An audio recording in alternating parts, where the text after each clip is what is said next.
Morning. This is the KhoodeelaarTV Channel, starting at 08:13 hours GMT on Tuesday, the 1st of September 2013. So we're going to do the diagnosis of Fleet Street. Fleet Street means these papers.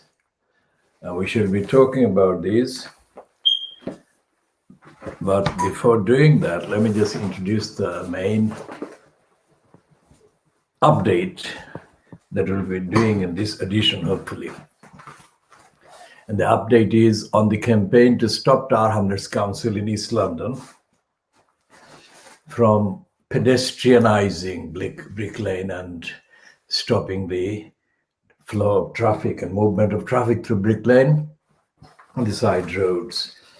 And this is continuing the campaign demanding that Tower Hamlets Council immediately stop the pedestrianization. And it is in the context of the wider admission now in the Financial Times, as I discussed yesterday, the second editorial in the Financial Times that published the admission.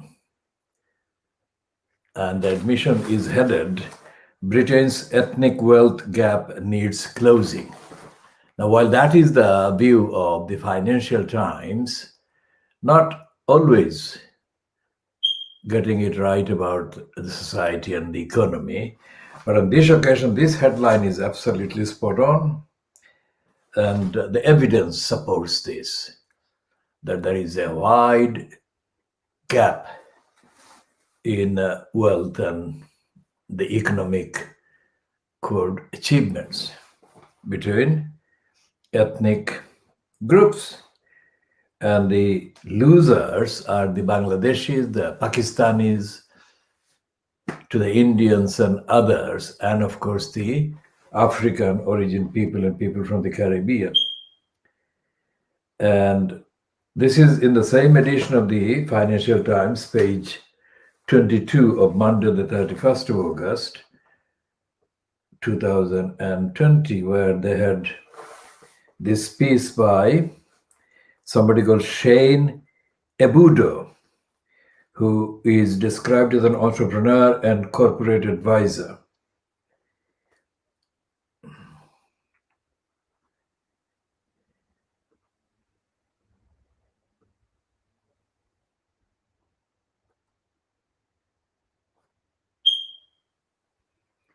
And his 1, 2, 3, 4. The fourth paragraph from the bottom says, if banks are serious about supporting Black employees, they should empower their diversity officers to speak up, remove bosses who are resistant to change, and tie their remuneration to hiring and retention targets. The ultimate test of accountability for a banker, retention targets. And previously, he says, on to third paragraph, recently I have begun to tell people my story and collect those of others.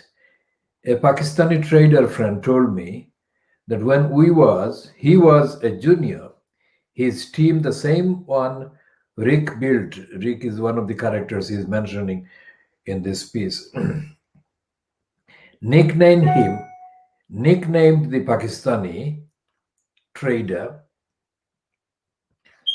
as the shoe bomber.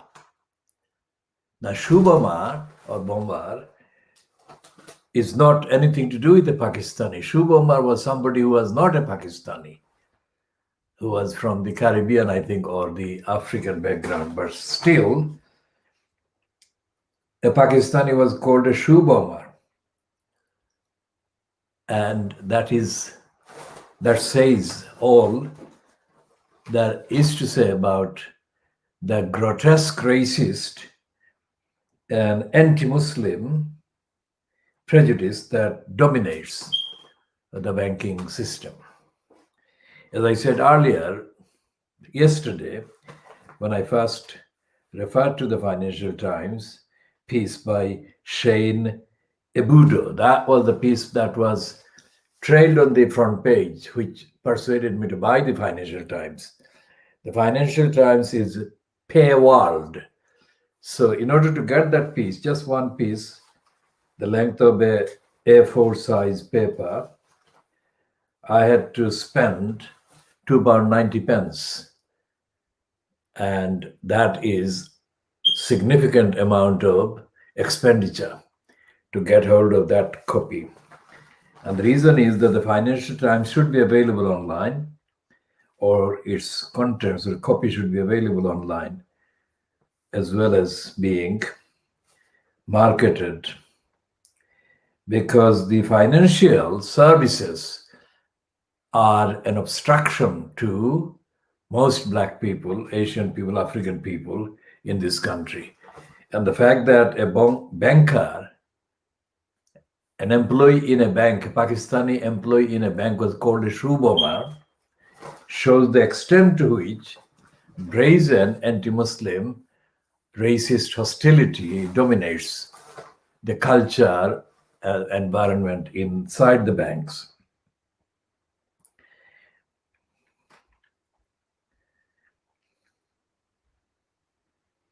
And he's saying here about this item, and the next sentence he says, Shane Ebudo says, a Black former colleague said Charlotte would ask her to babysit for her, even though she was a single mother with her own kids. When she complained to human resources about being treated like a mammy, they told her to suck it up. When the chief executive officer proclaimed that they can do better, the mantra sounds hollow to Black employees. While banks have made commendable efforts to hire and retain more women, the number of senior Black executives on Wall Street has remained flat at under 3% for the past decade. So he goes on to say that over the years I have replayed that night in Paris and wondered if I could have reacted differently, because as Pete entered the taxi, I was too numb to say more than see you tomorrow. If I could do it again, that is, go through his career in the banking system, I would say something like this: Pete, imagine if you were held to a higher standard and had to work harder than your peers just to stay in the same spot. That, despite being told in your first job that you didn't belong, you'd clawed your way back up through a system that treated you with apathy. Then, just when you felt that you were being considered an equal, someone you considered a friend reminded you that you were just another nigger. Of course, banks do better. They can hardly do worse. Of course, banks can do better. They can hardly do worse. Now, this is a person that is obviously brainwashed as a part of the very racist anti-Black culture that dominates the banking system. So he's not at all using the word racist or racism or racialism, and he's not talking about other words that actually apply. So that raises the question whether this piece in the Financial Times was produced after an agreement with him, a discussion with him, that they would heavily edit it and publish it with his name, which is more likely than should be the case. Because if he is talking against racism, obstructing access to financial services by Black people, that is African and Asian people, then he should be able to spell it out. But he is not spelling it out except give anecdotes in the most kind of disguised, underrated, underrepresented way, underemphasizing way. The grossness of the racism and anti-Muslim hatred is, of course, summed up in that instance of a Pakistani trader who was given the nickname of a shoe bomber. The Financial Times is a disgrace because it doesn't talk about racism in everyday life and everyday business. This is a typical one-off, exceptional thing that the Financial Times is running about the ethnic business. The Britain's ethnic wealth gap needs closing. Now, there is no human rights in there. And it says the impetus for this gap being closed has to come from the government policy. Colorblind egalitarianism, such as New Labour's Child Trust Fund, which gave parents of every child a £250 savings voucher at birth.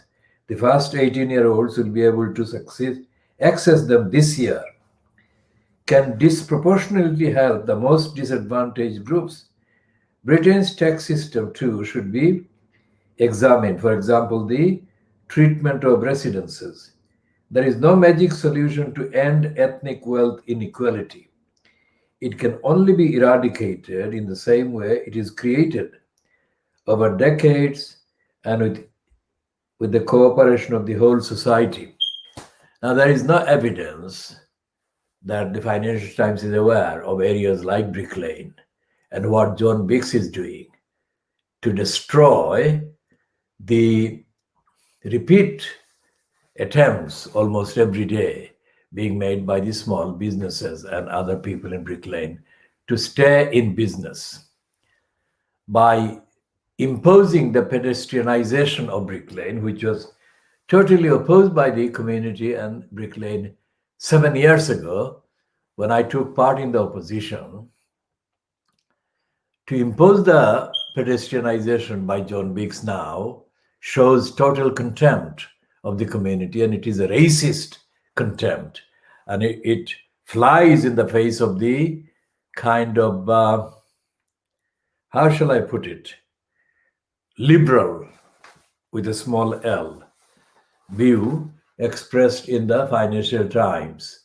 The Financial Times is also not only not aware of what is going on in Tower Hamlets, it is equally indifferent to or chooses to remain uninformed about what is going on in similar parts of urban Britain where African people, Asian people have been forced to find niche areas that they can live in large numbers or significant numbers. And this gives all kinds of security and protection, although it has got negative sides as well. But the reason why there are these places with ethnic or racial or cultural kind of concentration of people from the same culture, same ethnic groups, whatever, is evidence of racism.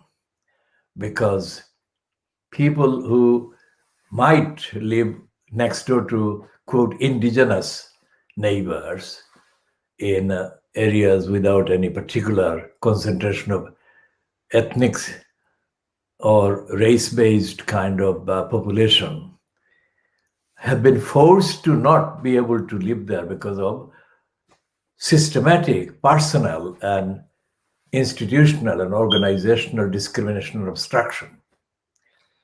And the fact that racism is everywhere and people are not safe in the street in the areas where they are, the Black people, African and Asians are the minority in the neighborhood, in the state, in the area.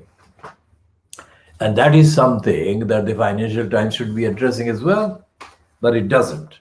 And the fact that it doesn't shows that it is colluding in the intentional negligence and hiding and denial of the reality. It is colluding with racism, colluding with segregation, and colluding with the actual discrimination day to day in the not only within the banks but in the whole economic system.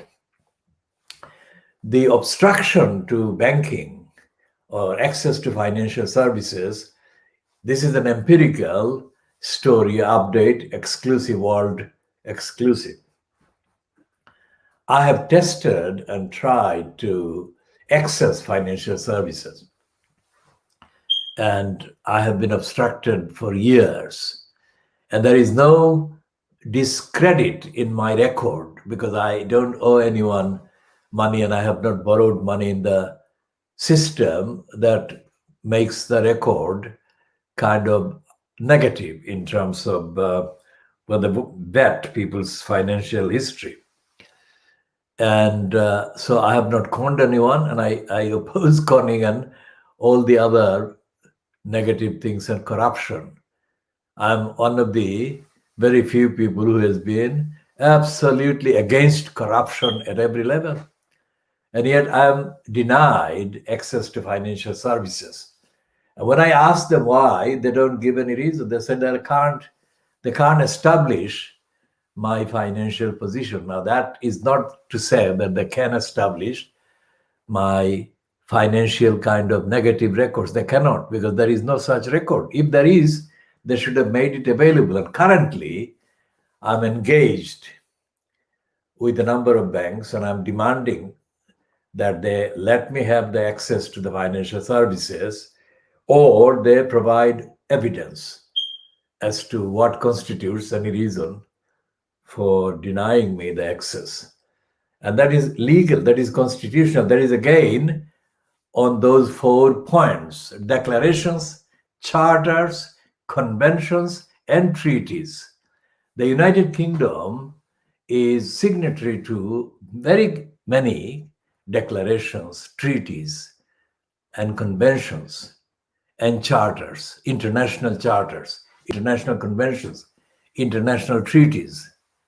And those signatory status of the UK obliges the UK to provide services to people without discrimination, put it very briefly. And the fact that they don't provide me with the financial access to financial services means that there is a standing policy by the banks and the financial system and the financial service providers to discriminate against people based on profiles. So they must have used my name, which is very clearly very identifiable as Muslim. And they must conclude, therefore, that this is something to do with all the negative things that they associate with Muslims. Whereas I am, as I say, and I keep saying, one of the very few people who has been for decades fighting against corruption, criminality, and lying and fraud and all the rest of it at every level, regardless of the people practicing these bad things and criminality, whether they are of this faith or that faith, of this race or that race, of this gender or that gender, this orientation or that orientation. Essentially, I have been fighting for human rights and fighting human rights campaigns long before human rights became a profitable professional engagement for many of the licensed law traders and others. So the fact that the Financial Times has kind of published a tokenistic and pompous and stupid and ill-informed editorial about Britain's ethnic wealth gap needs closing does not constitute evidence of the Financial Times being in favor of even the very limited gap closure measures that it is sanctimoniously advising the government to adopt. As I said, the Financial Times' pages are full of rubbish. Every day they are parading in-house type of garbage among financial professional careers that do not have any contribution from the ordinary victims and sufferers and people at the receiving end of the financial disservice. In this country, there is a thing called Financial Conduct Authority. And Private Eye magazine, typically moderately, it is called it's a Financial Misconduct Authority or something. But the real extent of the financial misconduct is never examined even by Private Eye. And Private Eye doesn't examine anything in detail, contrary to the myth it creates and it trades on, that it is the best-selling magazine in Britain and all the rest of it. It breaks stories before others do, many of the stories before others do.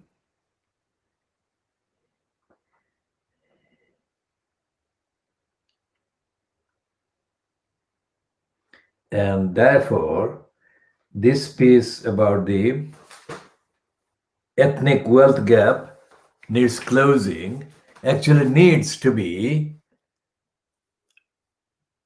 treated in the context of the Financial Times neglecting behavior of councils like the Armed Council, which is imposing financial deprivation and losses on a community like those representing the businesses in Brick Lane and affected by the pedestrianization that has been foisted there. So we are going to talk about that in later editions and later part of this one. And I needed to say this one about this article.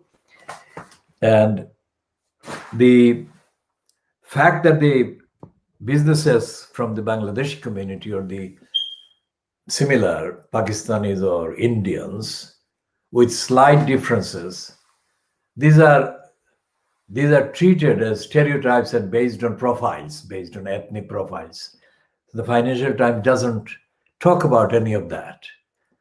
And the Financial Times also doesn't talk about the personal prejudice blocking employment and support to employment of and support to people from the African, Asian, and Muslim backgrounds. So the ethnic wealth gap is deeper.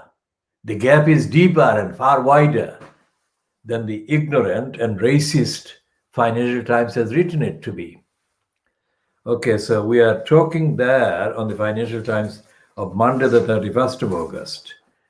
We shall pause there from there and look at the front pages and some inside pages of the Fleet Street of today, Tuesday, the 1st of September 2020. And the uncertainty about the handling of the pandemic is brought into sharp focus by the fact that the resumption of schools, which has been a big kind of promotion by the big business and Boris Johnson and his cabal, that has been causing problems because they don't know what they're doing, whether they're doing it right or doing it wrong. And the newspapers are not giving the information. And I have to say this, the reason I call it diagnosing is because it is full of empty rubbish. The newspapers have got enough resources made on the basis of the money they get from the advertisements and the customers of the people who buy the paper and these services to investigate what is going on. And they haven't investigated. None of the papers in the last 5 months or 6 months since the so-called pandemic was officially imposed as a reality in this country. By official imposition, I mean the various steps that the regime has taken by lockdown, etc., and guidance and regulations, which have proven to be completely shallow, as particularly emphasized in the stupidity of Robert Jenrick, who has now staged 3 extensions to the so-called ban on proceedings on evictions. The newspapers and the flag carriers and the cheerleaders and cheerers of the Boris Johnson fronted regime include, of course, and are typified by the Daily Mail, the Sun, the Scum, and Daily Express, and in effect, the Daily Star, although it pretends to be a slightly different. They have not done any investigation as to the A to Z of the pandemic. The classic or the textbook or the conventional understood or defined role of a reporter or journalist is that they will get the facts right, they will investigate the facts, and all these, where, when, why, and all those things, the questions. But they are not answered. They are not even asked by the papers. So instead of investigating and reporting the facts to the people, Fleet Street has, even during the pandemic, even during the massacre and mass murders of innocent thousands of people in care homes and other places, the newspapers have not treated any of it as warranting their investigation as to how and why these mass murders happened. I have to say again, for the record and for understanding and clarity, I didn't call it mass murders first. I may have thought about it, but I did not call it mass murders for the simple reason that that phrase was not being used by any of the outlets for months. So the mass murders phrase has been used in public published form by the WSWS.org organization. Now that organization belongs to a so-called left-wing political outfit that operates both in the USA and in the UK. It's mainly based in the UK, but it operates in the USA as well. And it has got branches, tiny branches in Sri Lanka and in India. And it's the outfit that Vanessa Redgrave used to belong to many years ago. Whether she still does is not something that I can verify because they haven't got any particular accessible evidence carrying platform that can be used to check who is their member or not. But Vanessa Redgrave is relevant in this context because she was one of the members of the Workers' Revolutionary Party, which is what this outfit WSWS.org used to be called. The Workers' Revolutionary Party was kind of like a school playground kind of revolutionaries, because these people were not revolutionary in the pure sense, and they were more involved in sexual kind of gratification activities, as Jerry Healy, their main kind of leader, was caught and exposed as being involved in. And Vanessa Redgrave and some others supported Jerry Healy's career of sexual exploitation, abuse of nubile girl members of the WRP. So when I say the WSWS.org has called Boris Johnson, accused him of mass murders, I don't do that as a supporter of the Workers' Revolutionary Party or WSWS.org. I do that simply, strictly as evidence, as a source. That's where I saw it. So that's what I use it for, to guide the viewer and anyone studying this broadcast to another place where they can find more information about the other people citing any facts or evidence to substantiate the claim against Boris Johnson that he was responsible for ordering mass murders. Okay, so that is the diagnostic exclusive insight into the WRP and WSWS.org. And the WSWS.org features quite often in our, that is Khoodeelaar campaign publishing, because we consult widely in terms of searching for information and sources. So we source them, everything that we publish from other sources, we source them expressly, but we do source them. So therefore, it's not like we are endorsing anything or we are saying this is better than anything else. This is just the fact. And the fact is very important, and factual sourcing is even more important.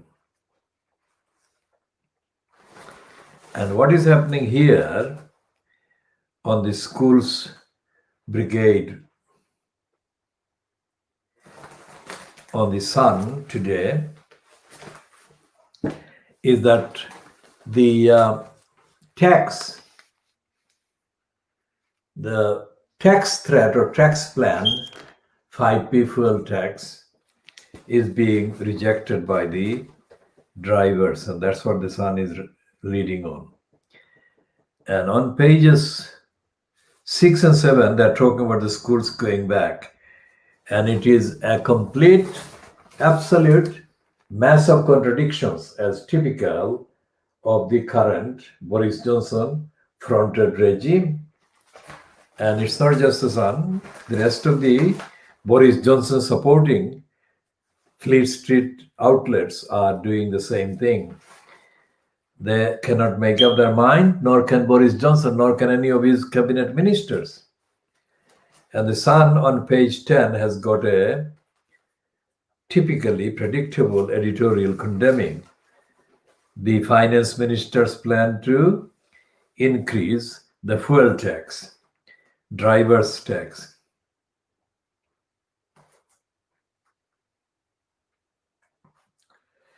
And what is happening on the other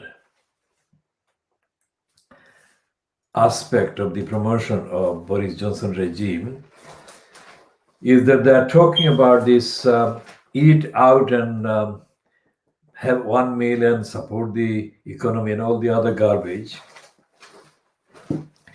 But the so-called editorial column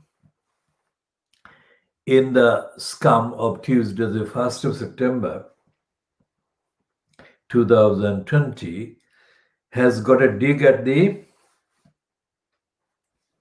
Labour Party, and the headline is Labour Fail, and it's about the children being let down by the Labour Party, and they are actually blaming the Labour Party for letting down the children.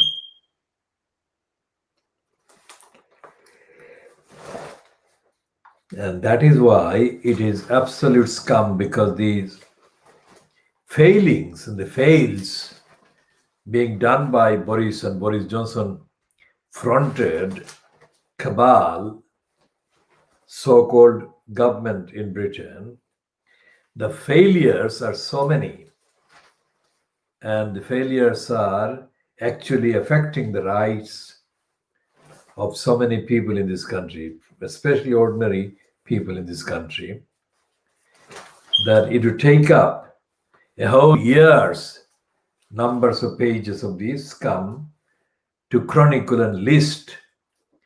But the scum is not interested in listing the failures and lies and attacks by the conservatives on the ordinary people. And here is a 2-page or 1.5-page spread for this character called Paul McKenna, how to give up this killer habit or fondness for sugar. And there are other typical sub-pornographic items that the Sun and the Scum made billions by selling to the gullible majority of its readers and made Rupert Murdoch a billionaire. And the Financial Times of today,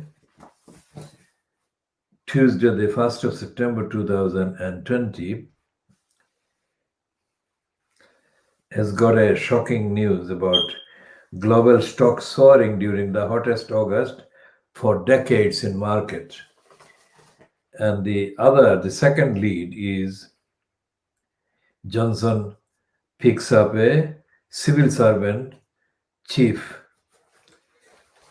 And these are not political items. These are complete rubbish items, because the global stock soar is a typical capitalist big business con trick lie.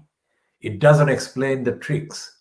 It doesn't explain the way they actually get the soaring stocks, because 2/3 or 3/4 of the world's countries and communities are in poverty, are in deplorable economic, financial conditions, struggling. And that is because the 1/4 is actually looting them, robbing them, and lying to them, and making them dangerous offers with unreliable, unhealthy, unhygienic commodities and stuff. So the Financial Times is a financial kind of catalog lies for capitalism exploitation and denial of economic equality and fairness to the people.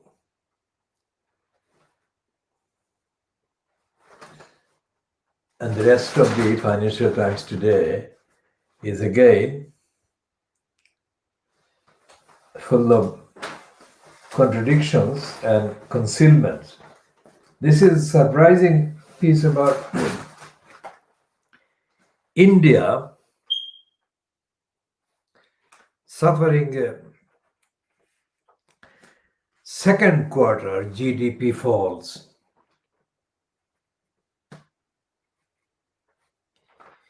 And it is connecting that gross domestic product fall in India to Narendra Modi's cuts. And the Financial Times is cheering on the Israeli and United Arab Emirates deal. On page 6, it calls it under diplomacy, but it's not diplomacy really. It's a treble-barreled lie about the whole thing, the whole area. And the Financial Times has got other typical rubbish pieces that do not actually enlighten people about the reality of the economic corruption and criminality that goes on.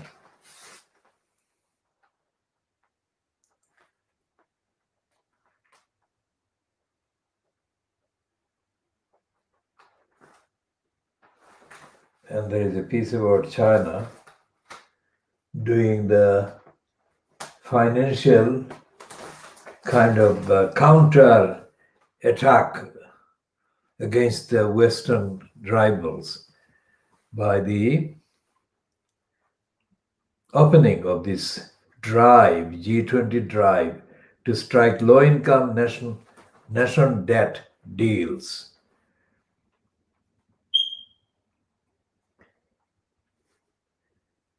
And there is a rare admission here in the Financial Times on page 10. The consulting firms reaped £100 million for virus advice. How can they do it? The Financial Times knew this was happening, as it knows today, this week, similar things happening everywhere in society, and government contracts are being given to proven crooks. It's not an exceptional item. It's not an exceptional item at all. Government contracts are the target of the manifesto that makes the conservative the government, because once they're in government, they can make contracts with their mates and themselves in other guises and rob the public and society systematically from inside. That's the truth, and the Financial Times doesn't tell it. And it is not impressing me by publishing that thing that 100 million pounds was taken by the consultants. I am saying several billion pounds have been stolen during the pandemic by consulting firms and others of their ilk, operating with active collusion of the Boris-fronted regime. Whereas in Brick Lane, in the very center of the geographical London, the local council, a Labour council, is attacking some of the poorest people, trying to make something out of their efforts to operate business, etc., etc. And Tower Hamlets Council is, of course, neglecting its duties to safeguard children, as I have discussed before, in view of the widespread corruption of the youth service and the transfer of £2 million that was given supposedly to address the prevent radicalization challenge in Tower Hamlets. That £2 million was transferred, or £2 million was transferred by Tower Hamlets Council's youth service to gang of crooks and criminals that were friends with the employed crooks and criminals. Now that is the kind of Financial Times that the Financial Times should be reporting, investigating, but it doesn't. It hasn't done that ever. Many years ago, there was a Financial Times man that sometimes accidentally wrote stuff about the so-called inner cities. And I tested his knowledge and his dedication and his agenda and his mentality and his locus as in racism or about racism.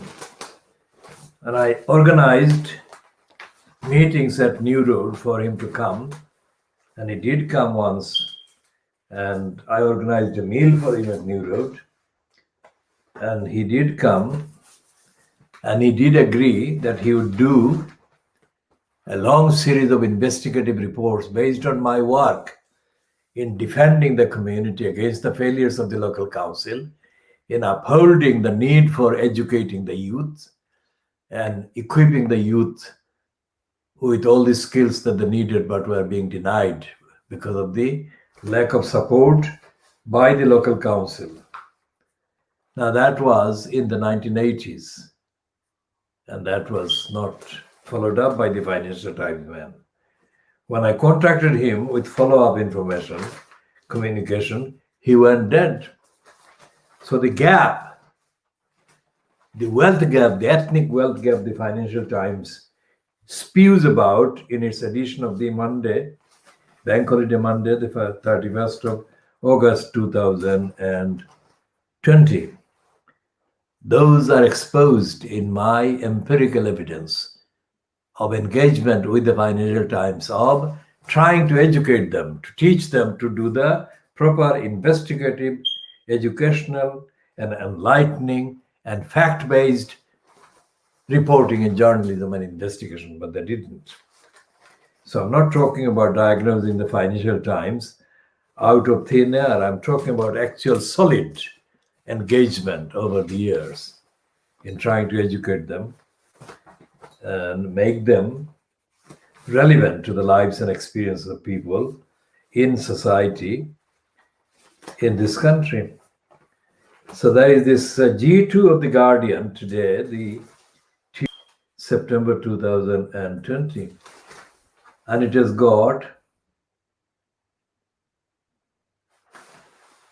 a piece by Suzanne Moore, who was reportedly condemned and exposed by her fellow Australian, Germaine Greer, who forever will remain the author of that quote.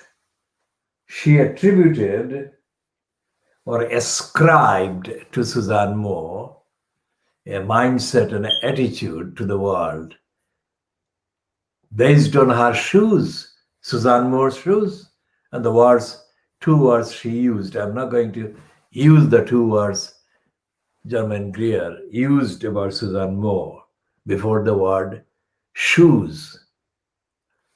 She said two words and then shoes.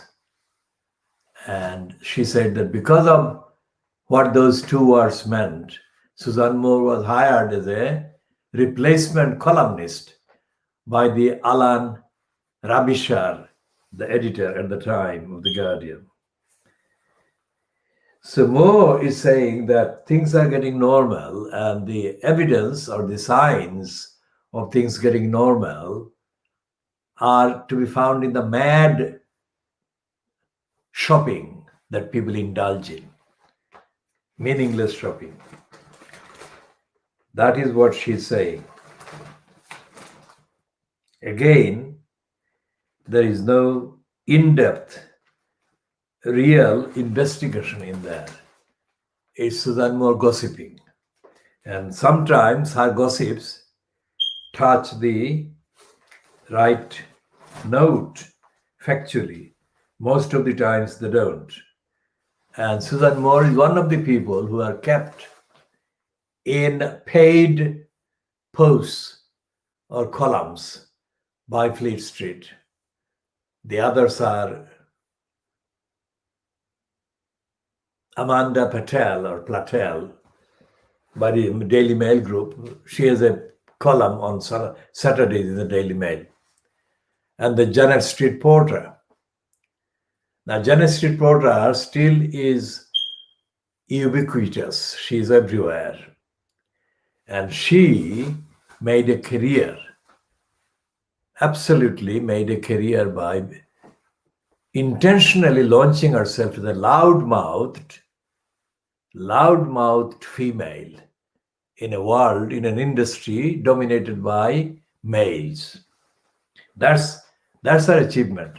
Because otherwise, she didn't contribute anything really original, apart from the fact that her gender was the main thing. Now, of course, Janet Street Porter is part of the history of the battle that I have been fighting against racism. And when she was at the London Weekend television in the 70s, and she was fronting this London Weekend show, well, probably the first kind of glittery one that she hosted. She came to Altawali Park, what is now Altawali Park, and she recorded an interview with me in the first kind of few days after the murder of Altawali. And that was the first ever television interview given by anyone from the community on a mainstream television channel about Altawali's murder. So I initiated a whole lot of other things that other people imitated and copied, but they didn't copy the substance of the narrative and the agenda that I was representing there. And before the recording, there was a kind of drinking rest at a pub in the corner of Ali Street and Commercial Road. And that pub is still there. It's called the Castle Pub, where Janet Street Porter and her racist colleague, a man whose first name was Steve or Stephen something, had the drink, I just observed and tried to have a conversation with them about what the event or the meeting was about.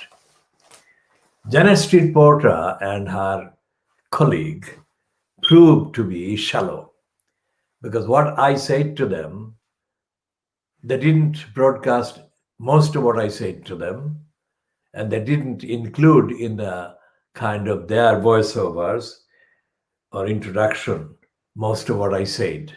And most of what I said was about the wider reasons for racist attacks and how to deal with them, how to reduce them, and how to reverse the trend in racist violence.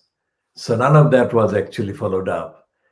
Very recently, I made a communication, I think by email or by a Twitter, I can't remember this minute, trying to get Janet Street Porter to recall to me what she did in 78 with her program, London Weekend Show. She didn't reply. And that shows that she is disengaged from most of the important things in society.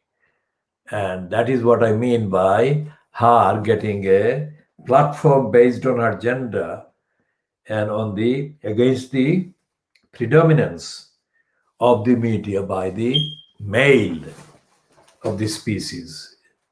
Mostly white males, obviously. But that is what she has been making a career out of, just like Susan Moore, Amanda Platel, and a few others. They don't represent an opposition, diagnostic, critical, moral, ethical, evidential opposition to the agenda they serve. It is just the place that they have.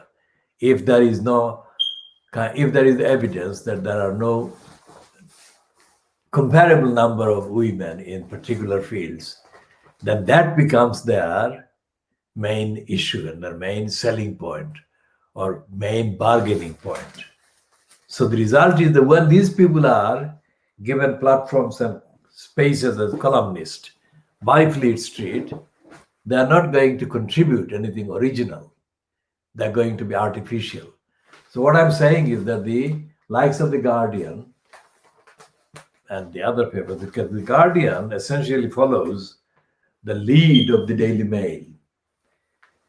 And it kind of tries to counter or moderately justify some of the things that the Daily Mail agenda attacks.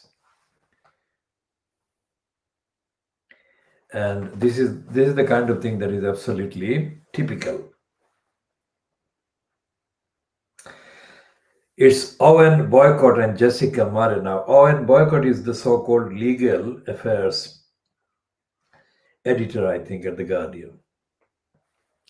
But I have to say that the fact that somebody is called a legal affairs editor does not mean that this person, of whatever gender, is actually aware of the law.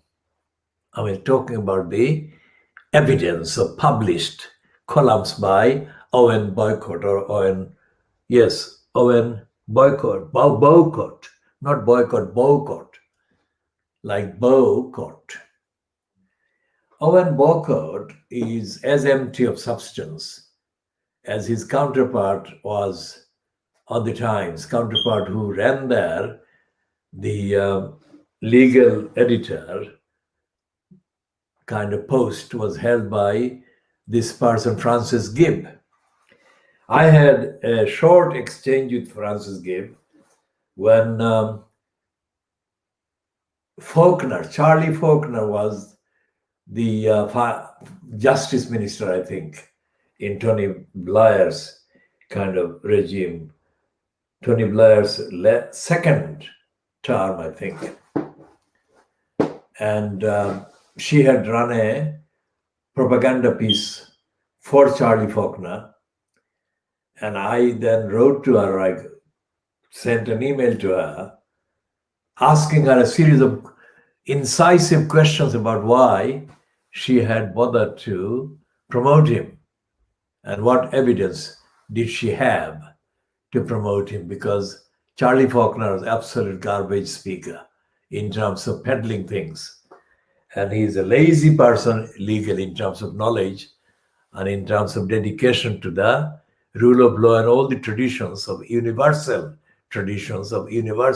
aspects of due process and constitutionality and all the rest of it. And Frances Gibb, instead of replying to me item by item, she just kind of tried to be polite, but she mainly avoided having an engagement on the issues of the substance.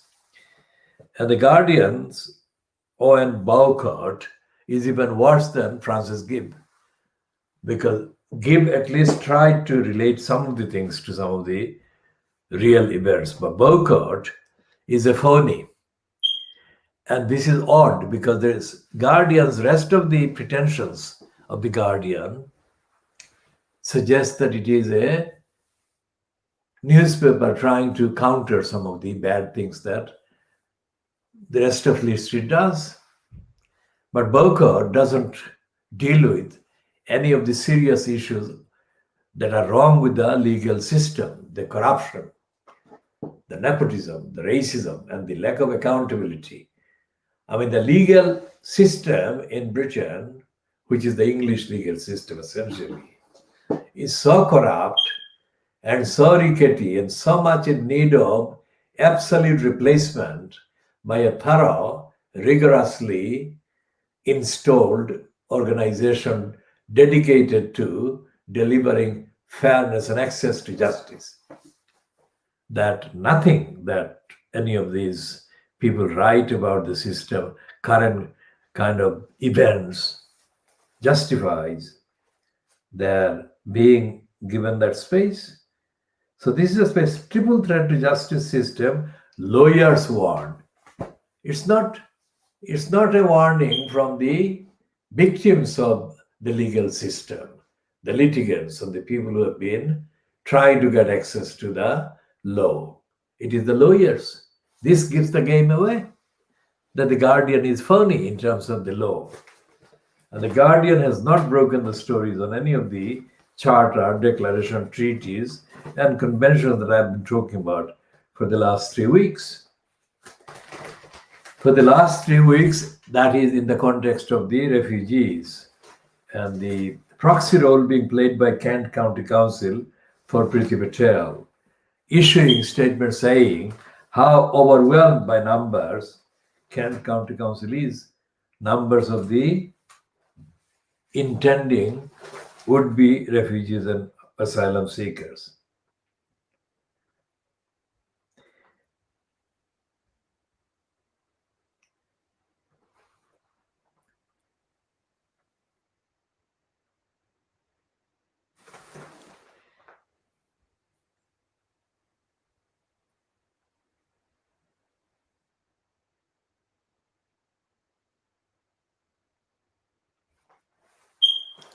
And here is the Guardian, emptiness of the Guardian about the legal crisis. It is basing a whole story on page 6 on a blogger who goes by the name or the title of Secret Barrister. And it's a tokenistic item about the alarming number of barristers leaving the profession, criminal bar being kind of depleted. This is the kind of rubbish that the Guardian writes instead of investigating the stories itself and coming up with evidence or evidence-based proof of what is going on in society and how unjust the legal system and its courts are, like it said the criminal bar, as if barristers, that criminal bar means it's a reference to not a place, but a club. And the club is of those who appear in criminal cases, appear for either prosecution or defense. So criminal bar is for that. And if it is a commercial bar, then it is about licensed law trading barristers appearing in commercial law cases, either as defense or as prosecution or as claimants, not prosecution. And there is no examination in the Guardian about the dysfunction in the court system, the court bureaucracy. The Guardian doesn't even appear to know what goes on, who these people are. Well, I have seen that in the High Court, people who don't live in this country or are watching this from abroad or in a location outside the UK, may know the name Levison, the Levison inquiry of 2011 about the media, and they mainly prompted by investigation in the Guardian about the son and phone hacking. Yeah. In the court, actual court where he was, Levison was the president of the Queen's Bench Division later. And the Queen's Bench Division of the High Court is staffed by people who are from various backgrounds, but the deciding role is played by people who are racist and ignorant. And it is staggering that the entirety of the decisions made by in the name of the Queen's Bench Division are actually made by these admin person and the bureaucrats. And depending on their depth of ignorance and racism and stupidity, the decisions reflect that. So most of the decisions that are passed as being either rejected by the courts or thrown out of court or not admitted or whatever are not done by rigorous, scrupulous, transparent, unbiased examination of the evidence, but by these admin personnel. And they are like admin personnel anywhere else. And they are as racist, as ignorant, as biased, and as obstructive, and as dangerously so as any of their counterparts in any other part of society in this country. And this particular theme I shall return to when I discuss the Blitzkrieg in Brick Lane in another edition. But because we are talking about the pedestrianization of Brick Lane by John Biggs in Tower Hamlets Council, let me just remind this council, Tower Hamlets Council, of the demand in the community. Remove the closure notices and withdraw that imposition of pedestrianization on Brick Lane and stop it forever. Don't try it again. That is the demand the council must heed and act on. And I'm saying that as the person who chaired the meeting, Action Committee meeting, held in Brick Lane on Sunday, the 30th of August, 2020. We shall be updating throughout the day on the Twitter accounts and Facebook and other places, including online in this KhoodeelaarTV channel. So in the meantime, we are going back to The Guardian, which is saying about the gap between children from rich families and poor families and their achievements. And they're running this in the day or on the day that the other papers are actually carrying plugs for the return of the schools as wanted by the right wing and the hedge funders and the Boris Johnson cabal. And in this piece, they're saying that the largest number of poor people are to be found in the disadvantaged black and minority, as they call it, groups. Well, this is again not news and should not be treated as if this is news. This is what I was saying earlier, the banking service and the access to financial service. It's the same with education service or disservice, the education bureaucracy, the institutions, including the NHS. Service is a misleading word in the NHS because service is not what it offers most of the times. And that is something that I'll elaborate on and expand on another time. But essentially, today's Guardian is wrong to treat this as a news item. This is not news. It should treat that as an update at best, because the discrimination being meted out to African and Asian peoples, depending on the particular geographical setting, etc., where the particular people are in this country. The discrimination is an always 24-hour event, phenomenon, and the Guardian should be treating all the discrimination cases as updates because they're not new. The only thing is new is the updated version and the updated kind of extent or the facets that can be included in the updates. So we shall be continuing both the discussion and the updates and the diagnosis in the next edition. This is coming to 9:20 in the morning, 9:20 GMT and 10:20 UK time on Tuesday, the 1st of September 2020.